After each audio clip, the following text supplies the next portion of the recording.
Shalom. Karena durasi saya nggak akan berlama-lama untuk ini ya. Hari ini bersyukur sekali kita boleh beribadah bersama-sama seperti yang dikatakan.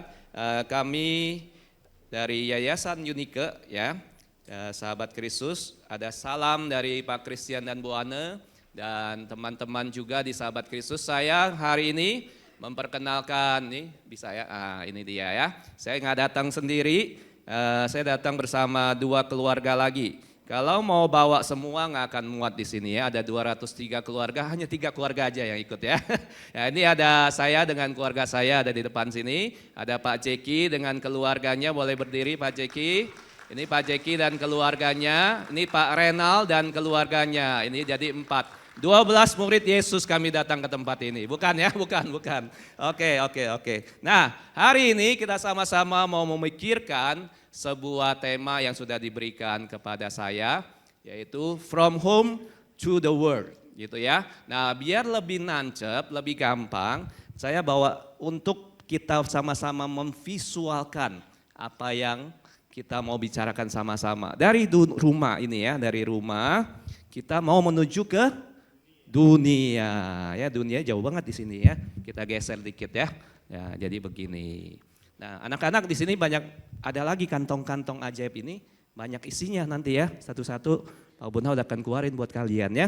Oke, jadi kita sama-sama memikirkan tema ini ya, kalau kita perlu menjadi terang Kristus, tapi sebelumnya di dalam rumah harus ada terang dong ya, kalau enggak mana bisa kita menjadi terang. Jadi terang ini terus harus ada di dalam rumah kita. Ya nggak mati lampu lah ya di rumah kan, token listrik masih ada kan ya. Nggak ada tiba-tiba, oh gue belum isi token jadi habis gitu ya. Nah kita sama-sama akan memikirkan. Yang tadi sudah dibacakan oleh Bapak Pendeta, kita sama-sama membaca sekali lagi ayat ini. Ya 1 Petrus 2 ayat 9 dan 10. Kita baca secara bersama-sama, kedua ayat ini kita sama-sama mau memikirkan apa yang Tuhan bicara kepada kita. Ya kita baca bersama-sama, 2, 3. Tetapi kamulah bangsa yang terpilih, imamat yang rajani, bangsa yang kudus, umat kepunyaan Allah sendiri. Supaya kamu memberitakan perbuatan-perbuatan yang besar dari Dia yang telah memanggil kamu keluar dari kegelapan pada terangnya yang ajaib. Kamu yang dahulu bukan umat Allah, tapi yang sekarang telah menjadi umatnya. Yang dahulu tidak dikasihani, tapi sekarang telah beroleh belas kasihan. Jadi ayat ini ditulis oleh Rasul Petrus kepada jemaat Kristen yang tersebar di berbagai daerah yang saat itu sedang mengalami penderitaan. Ya, jadi Petrus mau mengingatkan identitas diri mereka, identitas mereka yang baru di dalam Kristus. Mereka bukan lagi orang asing, mereka bukan lagi yang tanpa arah, tapi mereka adalah bangsa yang terpilih dan umat kepunyaan Allah. Dan ini menegaskan bahwa setiap orang percaya punya posisi yang istimewa. Kita, semua kita dipanggil untuk apa? Keluar daripada kegelapan menuju kepada terangnya yang ajaib. Itu yang Petrus mau ingatkan kepada jemaat pada waktu itu. Dan sekali lagi tujuannya adalah untuk memberitakan perbuatan-perbuatan yang besar yang Tuhan sudah kerjakan untuk mereka. Dan pertanyaannya buat kita, bagaimana keluarga kita bisa membawa terang itu dari rumah kita ini, terang yang kecil ini kepada dunia ini yang luas ini ya, yang besar ini. Bagaimana terang yang sekecil ini bisa menerangi dunia ini yang begitu gelap, tapi Tuhan mau kita, memilih kita untuk melakukannya. Karena apa? Karena keluarga Kristen bukan tujuan akhir dari berkat Tuhan. Ya, kita dapat berkat bukannya? Tiap kali kita minta berkat sama Tuhan, berkat rohani, berkat jasmani. Tapi jangan berhenti di kita. Seharusnya rumah itu tempat pertama untuk iman setiap anggota keluarga kita dibentuk, lalu diutus membawa terang Kristus dan memberi rasa di tengah dunia. Inilah inti dari khotbah saya. Udah selesai, mari kita berdoa. Enggak ya. Jadi ini yang kita mau pikirkan sama-sama, bahwa disinilah, di rumah inilah Yang pertama kali iman itu harus dibentuk. Terang itu ada di sini, dibentuk, nanti baru Tuhan utus membawa terang itu kepada dunia dan memberi rasa di tengah dunia. Ya. Kalau tadi cedak-ceduk buat anak orang anak remaja, orang dewasa, lansia, seneng gitu ya. Anak sekolah minggu saya lihat bengong-bengong aja. Nah, Pak Bunda mau nyanyi, mau ajak kalian nyanyi juga, yang lain juga boleh nyanyi ya. Kita mau ada gerakannya juga. Nah, karena apa? Karena di dalam keluarga yang paling penting harus ada siapa anak-anak? Harus ada Tuhan Yesus. Harus ada Tuhan Yesus di dalam rumah kita. Kalau nggak ada, undang Tuhan Yesus ke dalam rumah kita. Tanyakan papa mama, udah ada belum Tuhan Yesus dalam rumah kita? Ya, kita bangkit berdiri bersama-sama, kita mau nyanyi. Ya, teman-teman saya bisa bantu gerakannya. Ya, kita mau nyanyi lagu ini, sederhana sekali lagu ini ya, singkat, pelan, tapi itu boleh menolong kita, mengingatkan kita ya. Ini bisa bisa diklik atau saya yang klik atau mesti diklik dari sana ya? Atau dimatiin tapi kata-katanya dalam keluarga, iya oke. Di dalam keluarga kita pakai ini ya. Begini dalam keluarga ya. Rumah. Tuhan Yesus begini ya. Kok mati? Kita ulang ya. Dalam keluarga ada siapa? Tuhan Yesus tentu saja kita kasih jempol ya. Dan ada papa begini, mama begini, sayangnya begini gitu ya. Terus ada adik, gimana adik? Adik join, adik begini ya. Kakak begini ya. Semuanya saling cinta, kita gandengan tangan. Oke, siap. Dalam keluarga ada siapa? Tuhan Yesus tentu saja.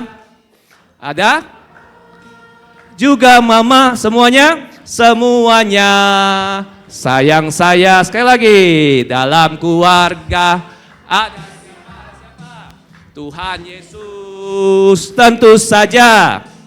Ada adik juga kakak, tandengan tangan, semuanya saling cinta. Bisa ya sekali lagi ya.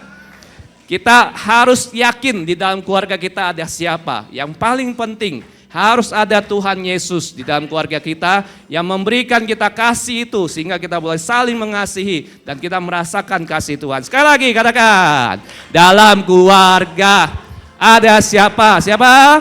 Tuhan Yesus tentu saja. Ada? Juga mama, semuanya sayang saya. Dalam keluarga ada Tuhan Yesus tentu saja. Ada juga kakak, semuanya saling cinta. Oke, terima kasih, silakan duduk. Jadi poin saya yang pertama adalah harus Yesus yang menjadi pusat keluarga, ya. Harus Yesus yang menjadi pusat keluarga. Jangan lupa di dalam sini, di dalam rumah kita harus ada Yesus. Dan ketika ada Yesus di dalam keluarga kita, bagaimana sih respon kita dari setiap anggota keluarga yang ada di dalam rumah kita? Yang pertama buat anak-anak. Anak-anak kita baca yuk ayat ini ya. Yang Efesus 6 ayat 1. 1, 2, 3. Hai anak-anak, taatilah orang tuamu di dalam Tuhan. Karena haruslah demikian. Karena Pak Ceng nggak bisa, Pak Pun haus saja ya. Lagi gendong ini. Nah ini Pak Bunhau punya permen taat namanya. Kalau nggak kelihatan anggap ini ada permen di sini ya. Ada permen ya, ada permen di sini. Mau permennya? Mau. Jadi Pak Bunhau mau kalian bilang permen ini bisa turun kalau kalian suruh. Dia turun ke bawah ya. Ini nggak kelihatan ya. Turun ke bawah. Terus bisa naik lagi. Tapi harus kalian yang ngomong. Ya harus kalian ngomong turun, turun, turun gitu ya. Baru ya, coba ya kita coba. Kita lihat permen ini taat gak sama kalian. 1, 2, 3. Kok nggak mau? Nggak mau. Coba orang tua yang ngomong, orang tua ya. Turun. Turun. Kamu suruh naik, suruh naik. Naik, naik, naik. Nggak mau.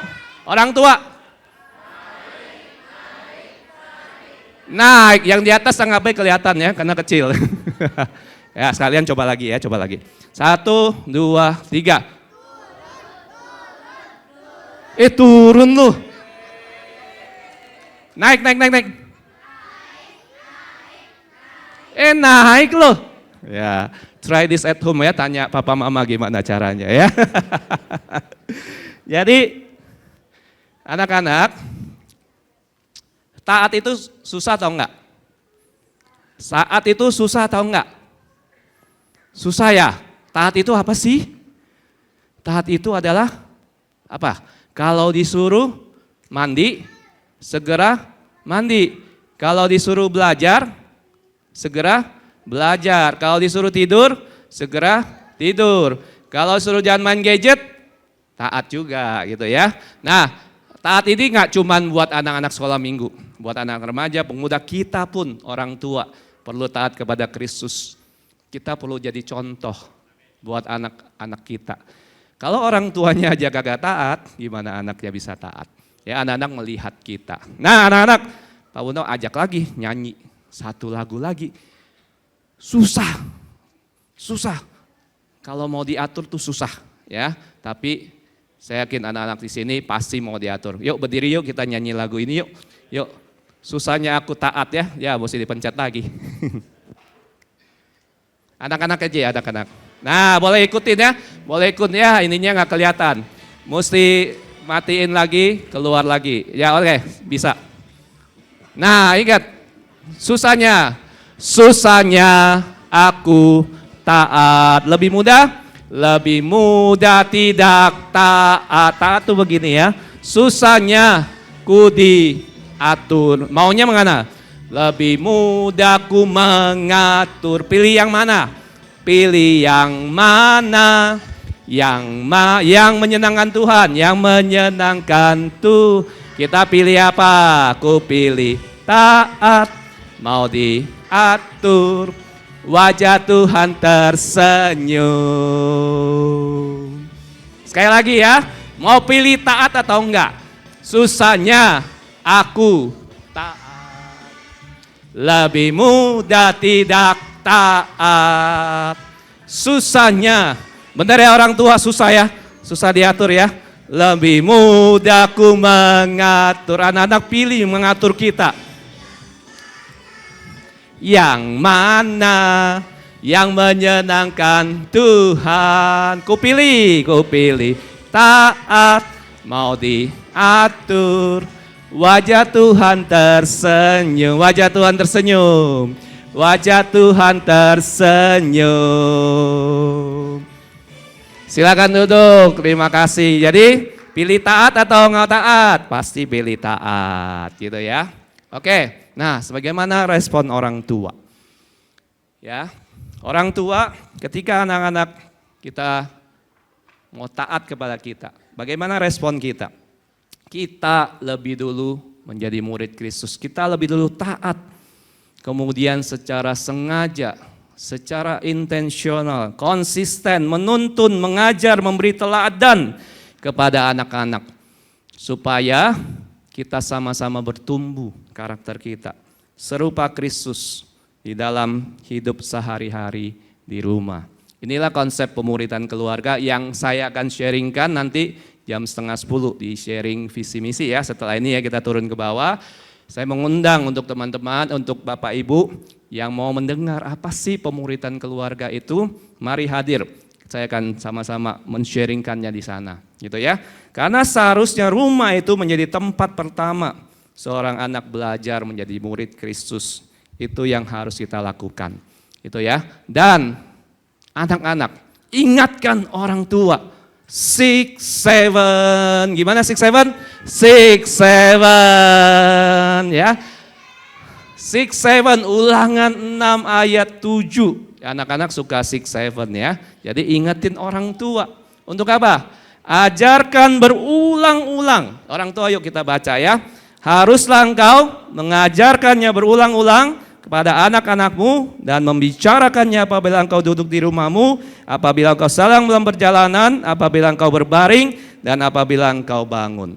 Dan pengajaran itu harus tajam dan berulang seperti kita mengasah pisau. Karena nggak bisa satu kali kita mengasah pisau, tapi harus konsisten berulang-ulang, repetisi berulang-ulang. Bosen ya. Tapi itulah yang harus kita lakukan. Anak-anak, 6, 7, ingetin papa mama untuk boleh mengajarkan firman Tuhan itu, ya. Nah, bagaimana dengan opa oma? Ya. Atau saya orang tua tunggal, saya single, membesarkan anak sendirian, emang gak gampang. Tapi kita punya Bapak yang di surga yang bisa menolong kita, gitu ya. Dan opa oma, di sini juga dikatakan di ayat ini. Aku teringat akan imanmu yang tulus ikhlas, iman yang pertama-tama hidup di dalam nenekmu Louis. Emang nggak ditulis kakek ya, tapi ini mewakili ya generasi opa oma kita. Dan di dalam ibumu Yunike, dan aku yakin hidup juga di dalam dirimu. Ya opa oma juga punya peran bagaimana menjadi teladan, mendoakan anak cucu supaya mereka boleh bertumbuh sebagai anak-anak, sebagai murid Kristus, ya. Apapun kondisi keluarga, siapapun kita bisa mengambil peran utama kita. Peran utama kita apa? Mesti ke sana ya kayaknya ya. Sorry. Peran utama kita adalah mendidik iman dan karakter anak kita sesuai apa yang Tuhan mau. Ini yang saya akan sharingkan. Ya, coba ngomong ke kiri kanannya. Bangun dan wariskan iman. Ngomong orang tua. Bangun, bangun, bangun. Jangan tidur, bangun ya. Nah, untuk menggambarkan ini, teman-teman saya akan memperagakannya untuk kita. Oke?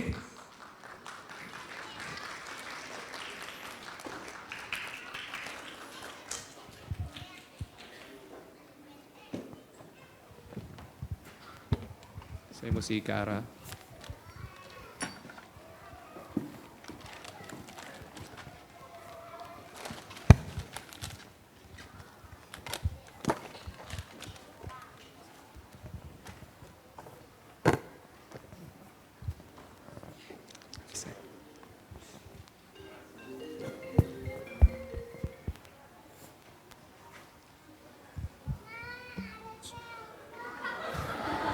Ada telepon.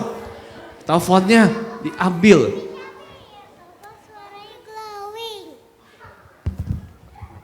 Halo? Iya, ada apa? Coba, siapa yang telepon? Siapa? Siapa yang telepon? Siapa sih? Halo? Hah? Iya? Serius? Hah? Serius? Kenapa? Kenapa harga listrik sama gas naik lagi ya? Bukan. Aduh, nih lagi dolar lagi naik terus lagi. Bukan. Hah? Itu ya? Tuhan, Bukan. Tuhan Yesus. Tuhan Yesus Tuhan mau Yesus. datang ke rumah kita hari ini. Hah? Hari ini? Aduh, ini gimana dong? Beres ya. Ayo beres, sekarang. beres. Aduh, Beres. Mau datang. Beres. Sekarang kita sekarang mode rohani on, ya? Oke. Alkitab mana Alkitab? Ini Alkitab. Sini. Kita mesti baca Alkitab. Ayo sini. Johan, Baca sini, apa Johan. ya? Aduh, kita baca apa ya? Matius atau Yohanes. Wahyu. Wahyu aja. Wahyu aja deh. Wahyu di mana ya? Wahyu sebelah mana ya? Tenang Pak, tenang Ma. Aku hafal ayat. Wah, untung Memang Johan anak mami Untung hafal ayat ya. Untung Johan hafal ayat. Untung hafal. Aduh. Oke. Sekarang kita ini beresin mainan ya. Ya, aduh, ini berantakan. rumah begini Tuhan Yesus mau datang. Ayo cepet beresin mainan. Anak-anak. Jangan anak-anak, sampai beresin Tuhan mainan. Yesus datang masih berantakan semua. Ayo beresin semua nih. Ini, ayo John, beresin semua, beresin ya. Masukin ke sini semua, Beresin masukin. semua ya. Mesti semprot dulu kayaknya.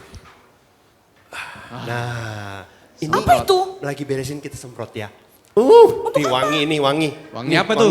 Ini namanya wangi rohani. Wah, jadi kalau jual di mana tuh? datang semua dalam kondisi wangi. Waduh, Loh mantap Pak, nih. kok kayak bau nyamuk mati ya? Nyamuk mati. Apalagi? Kita harus siap-siap apa lagi? Senyum. Oh, kalau nanti Tuhan Yesus datang, kita pasang senyum yang paling indah ya. Coba Semuanya gimana senyumnya senyum. Joen? Iya. Kasih lihat senyumnya Joen. Ya. Harus begini ya. Harus begini, oke Joen? Ya. Oke. Terus nanti Siap. kita bilang kita siapa? Kita bilang kita adalah apa? Kita Kita adalah Penggemar sejati. sejati. Ya, penggemar sejatinya Yesus. Oke, benar. Iya. Nanti kita baca lagi ya. Ya, Kita nanti baca lagi ya. nanti kita baca lagi, Iya. oke, ya. Oke. Oke, kita tunggu aja. Katanya hari ini mau datang, kita tunggu aja ya. Oke, siap. Ya, oke. Semuanya siap ya. Ada yang datang tuh kayaknya. Coba dilihat. Soundnya nggak bunyi? Knock. Bu, Siapa? saya lapar. Udah seminggu nggak makan Bu, boleh bagi makanan Bu. Mungkin ada Indomie. Lapar ya? Lapar. Kami ini di rumah lagi doa puasa. Kami mau menyambut Tuhan Yesus. Jadi gak ada makanan. Aduh sorry ya. Sorry. Kita Itu nggak ada deh pokoknya. Lagi puasa ya. Kita mau lanjut doa ya. Oke maaf ya. orang Kristen kok gitu ya? Pelit. Ngaku-ngakunya puasa, tapi lagi ngemil.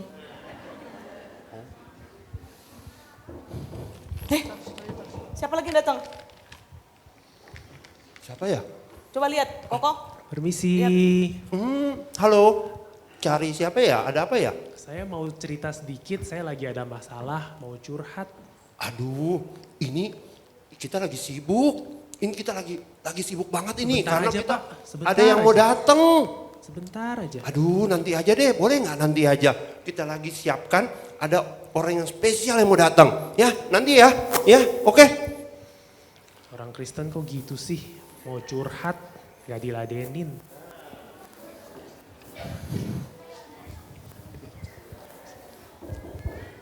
Ada lagi yang datang. Buka Koko, pintu. Koko. Siapa yang datang? Ada yang ketok. Koko, Clef. Ya. Permisi. Coba Clef lihat.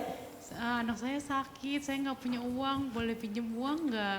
Aduh maaf ya, kami lagi nunggu orang yang lebih penting. Lagian papa mama juga kayaknya nggak ada deh. Jadi nggak ada yang bisa mesenin. Orang Kristen kok gitu ya, nggak mau nolong malah bohong.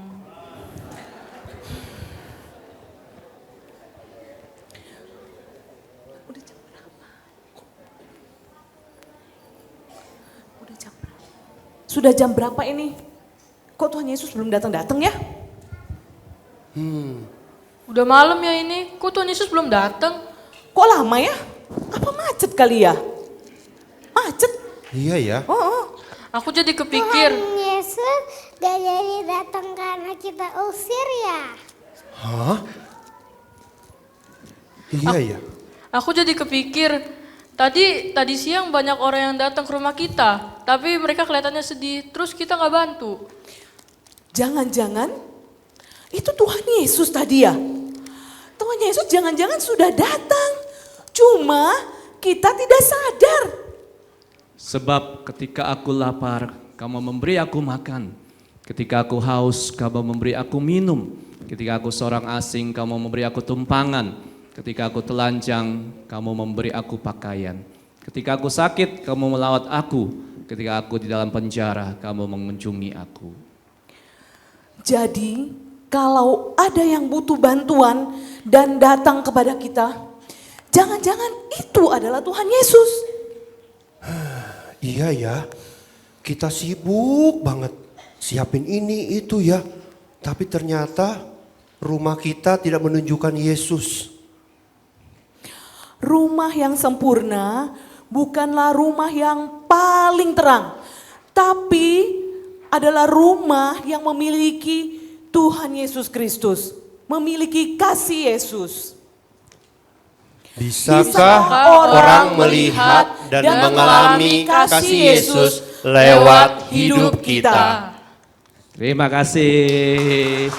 Inilah pesannya buat kita ya. Bisakah orang mengalami, melihat kasih Yesus di dalam hidup kita ya? Jadi yang O. Kita baca sama-sama ayat Matius 5 ayat 16. Demikianlah hendaknya terangmu bercahaya di depan orang supaya mereka melihat perbuatanmu yang baik dan memuliakan Bapa-Mu yang di surga. Inilah yang seharusnya terjadi di dalam kehidupan kita. Bagaimana orang bisa melihat Kristus di dalam hidup kita. Gitu ya.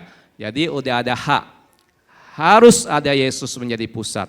Oh, orang melihat dan mengalami kasih Yesus di dalam hidup kita. Kantong merah saya mana? Nah, ke bawah kantong merah saya. Ada sesuatu di dalam ya. Durasi saya masih ada, tenang aja ya. Belum dikasih ini ya. Nah, Pak Bunhau mau keluarkan satu barang ya di belakang ini. Nah, ketika saya keluarin ya, langsung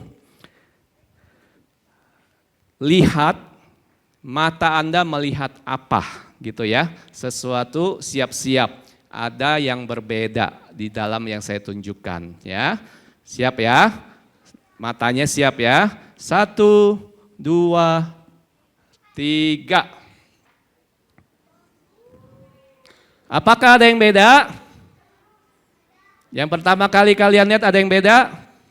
Apa? Di tengah apa? Ada apa di tengah sini?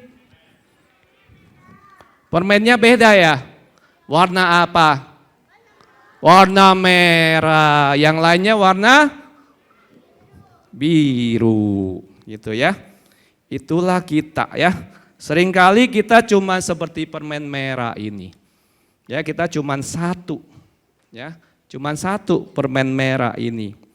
Tapi kita nggak dipanggil untuk sama dengan dunia. Ya, kita dipanggil untuk menjadi beda. Ya, anak-anak remaja, anak-anak pemuda, bagaimana hidup kita? Di sekolah, apakah kita ikut-ikutan nyontek, ikut-ikutan bully? Di kampus, bagaimana kita sungguh-sungguh jadi murid Kristus? Bagaimana di tempat kerja? Kita menjadi satu yang berbeda ini nih, yang berbeda ini. Ya bukannya jadi freak beda, bukan, tapi kita memberi rasa di tengah dunia. Gitu ya. Nah, bagaimana memberi rasa? Bagaimana kita bisa memberi rasa kalau kita tetap di dalam toples ini? Jadi, saya harus membuka toples ini ya untuk membagikan rasa itu kepada orang-orang di sekitar saya. Pak Renal boleh bantu saya membagikan rasa ini ya kepada, jangan dimakan di sini ya. Rasa ini harus dibagikan, harus diekspresikan ya. Harus memberi rasa karena rumah membentuk iman kita sehingga dunia bisa merasakan dampaknya. Ya. Ini bukan sesuatu yang baru buat kita, ya. Kita menjadi orang Kristen, kita sudah tahu harus jadi terang. Kita harus tahu harus jadi berkat, tapi nggak gampang. Setelah pulang dari tempat ini pun, ini saya pengalaman saya pribadi di gereja saya, bukan di sini, gereja saya di Jakarta gitu ya. Baru ibadah, baru keluar di tempat parkir, udah kesel-keselan sama tukang parkir. Kasih goceng atau kasih berapa gitu, minta lebih gitu ya. Kalau di sini masih parkir masih 3.000 ya, di Jakarta goceng. Kalau di kelamaan dikit nambah lagi, bisa ceban ya.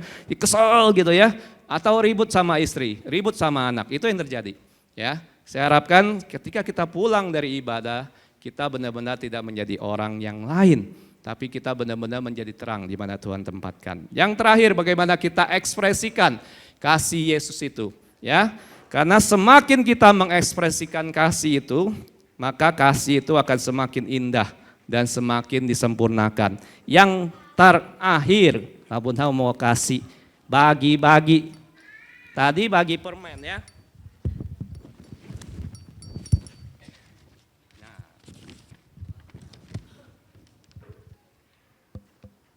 Bagi, ini apa nih? Kelihatan ya, ini kasih Kristus. Nah, kertas ini ada berapa sisi, Bapak Ibu, anak-anak? 1, berapa sudut? 4. Percaya nggak ketika saya gunting, sudutnya akan tambah banyak. Coba ya. Saya mau bagikan kasih kepada Bapak Pendeta.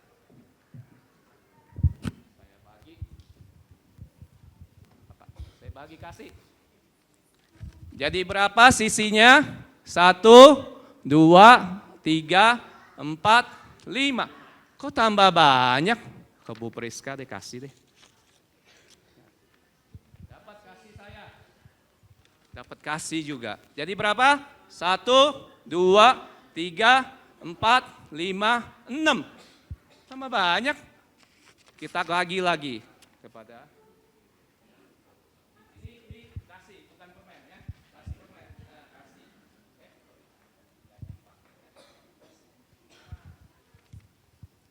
tambah banyak gak ya? 1, 2, 3, 4, 5, 6, 7, 8. Gimana kalau kita bagi terus kasih Tuhan, kita mengasihi terus. Kita ekspresikan terus kasih Tuhan, bagi-bagi ke sekeliling kita. Ketemu siapapun, nanti sore kita akan ada misi ya kalau nggak salah ya. Pergi, kita bersama kasih, bagi-bagi kasih itu. Semakin banyak kasihnya. Oh, udah habis sisa 1 katanya. Makasih Joen. Ya. Bapak Ibu, anak-anak semuanya, kasih Tuhan akan semakin indah ketika kita bagikan. Jangan takut, kasih Tuhan itu akan habis. Jadi kesimpulannya, Tuhan bicara kepada kita apapun itu dari 4 hal ini. Mari kita pikirkan, kita renungkan. Bagaimana kita menjadi keluarga yang menghadirkan kasih Allah. Dimulai dari rumah. Harus ada Yesus di dalam rumah kita. Sehingga orang bisa melihat dan merasakan kasih Yesus. Dan tugas kita memberi rasa di tengah dunia. Ya. Dan kita terus ekspresikan kasih Allah kepada dunia. Saya undang teman-teman saya. Kita mau naikkan satu pujian, ya ini kesimpulan kita. Ini satu kerinduan kita mau dipakai oleh Tuhan.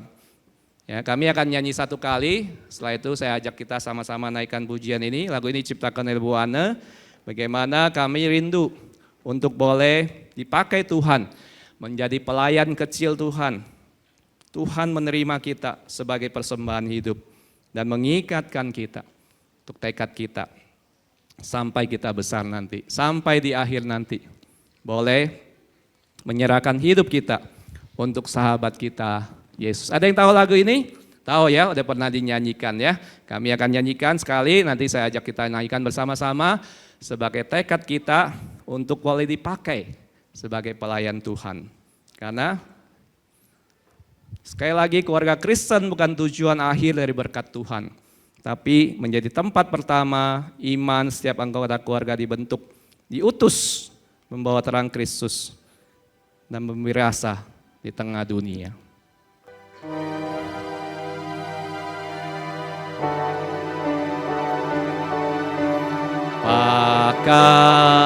Pakailah aku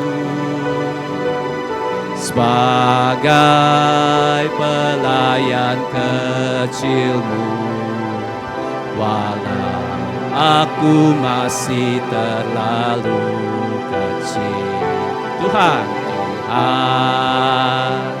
pakai aku, terimalah aku. Terimalah aku sebagai persembahan hidup, sebagai persembahan hidup. Walau tiada lagi yang ku miliki, selain diriku sendiri. Ingatkan tekadku ini, ingatkan tekadku ini, sampai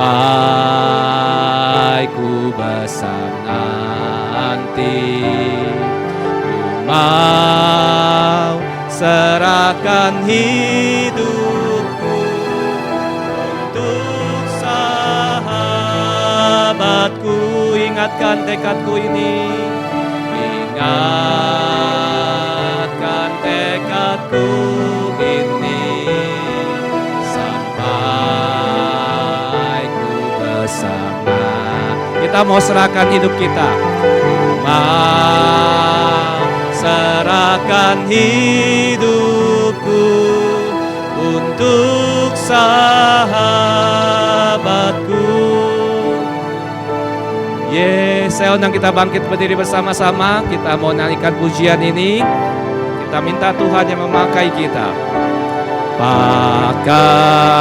Pakailah aku sebagai pelayan kecil. Walau aku masih terlalu kecil, aku masih terlalu kecil. Tuhan,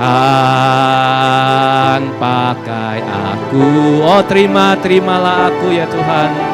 Terimalah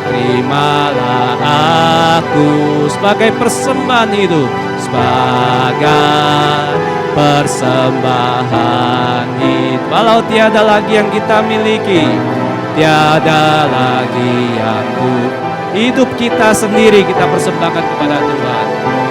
Diriku sendiri. Oh, ingatkan tekadku ini, ingatkan tekadku ini, sampai ku besar nanti.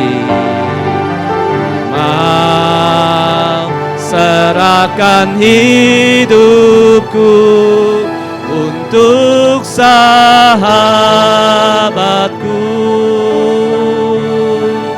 Ingatkan tekadku ini, sampai ku besar nanti. Kita mau serahkan hidup kita. Kau serahkan hidupku untuk siapa? Untuk sahabatku Yesus.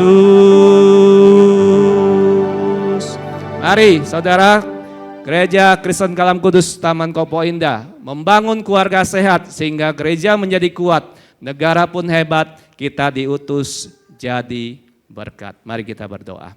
Bapa di dalam surga, suara manusia sudah berhenti, kiranya suara Roh Kudus terus berbicara dalam hati setiap kami. Jangan Tuhan lewatkan dari anak-anak sampai pada lansia, setiap kami yang hadir pada hari ini, kami boleh pulang dengan pemahaman, kami membangun iman kami di rumah, sehingga kami diutus memberi rasa di tengah dunia. Terpujilah nama Tuhan, di dalam nama Tuhan Yesus kami berdoa dan mengucap syukur. Amin. Silakan duduk saudara.